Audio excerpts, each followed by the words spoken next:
ورحمة الله وبركاته. إن ملتقى كرنفال إريتريا 2017 في اسطنبول يعتبر خطوة إريترية راقية تبرز جوانب حضارية مشرقة لثقافة وطن وشعب.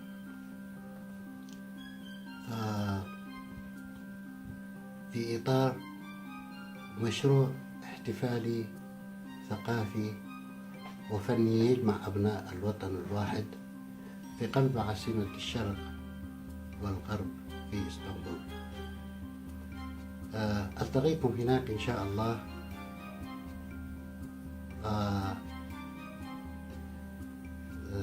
السلام عليكم ورحمة الله وبركاته. محمود دبروم، فنان تشكيلي إريتري.